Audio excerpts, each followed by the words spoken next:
don't forget to rock out with your Glock out.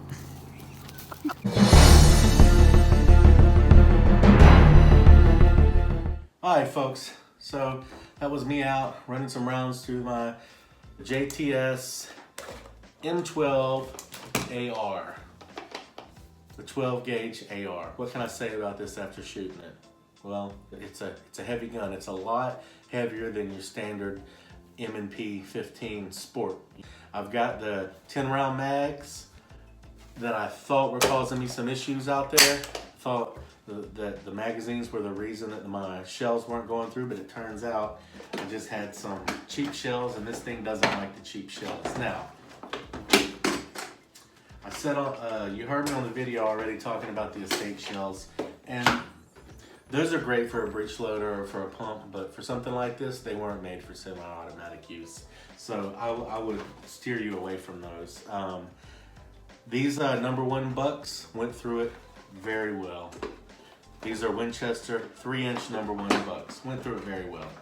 These 1 ounce, I'm sorry, yeah, those are number 1 bucks. These 1 ounce slugs, Winchester 1 ounce slugs with a 1600 velocity, went through it very well. Just, you know, boom, 1 ounce slug coming at you.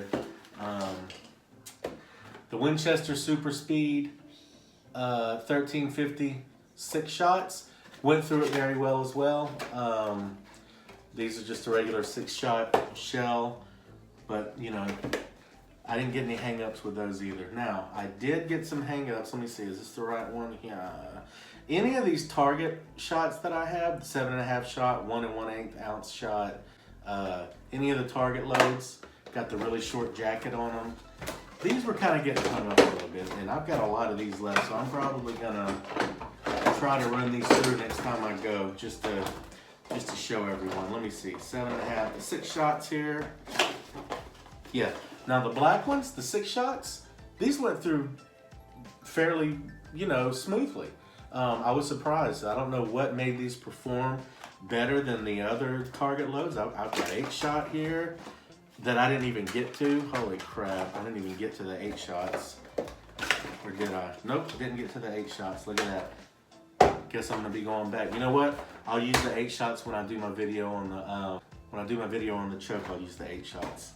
Yeah, so these 6 shots, 2 3/4, 1 ounce 6 shots. They're black. These went through it pretty good, you know. I didn't have any. I don't think I had any hang-ups there. Now I did have hang-ups with these green Remingtons. I think this is done. Let me see. Yeah, with these 7.5 ounce green Remingtons. These are just 1200 velocity. About every 2 or 3 rounds would hang up on those. So be mindful of that. If you have some that you need to just blow through, be ready to having to stop and, you know, eject them out manually, because they're probably going to get hung up. Black ones, those went through fairly easily. The 7.5 target loads, okay. I mean, they pretty much were hanging up a little bit, but they went out pretty good. The shells that performed the best, again, were the bucks and the slugs. That's to be expected, and the 6 shots. So I'm guessing it has something to do with the velocity, and I had the gas setting on 3 the whole time, but you can tell the difference. I'm just gonna hold it up here and just show everyone. Most likely what the problem was the jacket here. These are high brass, these are not. So see how much metal there is here on the actual shell itself, and over here there's not that much. So we got like 1 inch of metal on this one and like a little over 1/4 inch on the other one, almost 1/2 inch. So that's most likely what the problem was. The ejector would get on here and try to grab it and eject it out, and it would just get hung up. I think on that little lip on the end of the metal is where it would kind of get hung up in there. But on these, there's plenty of metal to play with, and they would just go flying right out. So again, use some high brass shells and you won't have anything to worry about whatsoever. So, but yeah, it's a lot of fun. We shot a 7mm and blew up some tannerite, so that was also a lot of fun. Did I don't remember if I got to these rounds or not. But so you know, the 6 shots were okay. The 1 buck shots, number 1 buck was good. Slugs were good, and anything high brass is going to be good. So if you're shooting cheap target loads or cheap like estate target loads, Remington, I don't think it matters what brand it is. If you're shooting target loads for this, you're probably going to have a problem with it getting hung up. I'll do another video to test that theory next time I go out, but I'm mostly going to be shooting these 1 1/8 ounce 8 shots. These are target loads also, so I'm going to be running some rounds through these and seeing what happens, seeing how bad it is. Yeah, see, the 7.5 shots were kind of getting hung up. I don't know about the 8 shots though, so I'll do that next time. But that's kind of like where I'm at with my review on these shells and on this AR, on this M12 AR. I like it. I'm not sorry I bought it. The laser work, you know, it's pretty cool. You can see that laser 100 yards away. I didn't have to use the flashlight, but it's there. I did get to use the bipod for a few shots, and it was very sturdy.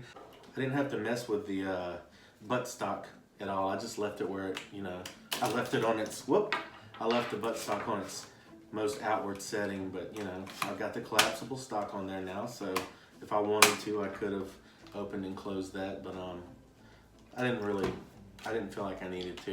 This is a single point sling, and if you throw your single point sling over one shoulder, it's a little long if you mount it back here on the buttstock, but if you throw your single point over your shoulder and your head and loosen it a little bit, it would work just fine. I've got a 2-point sling, and I've got some little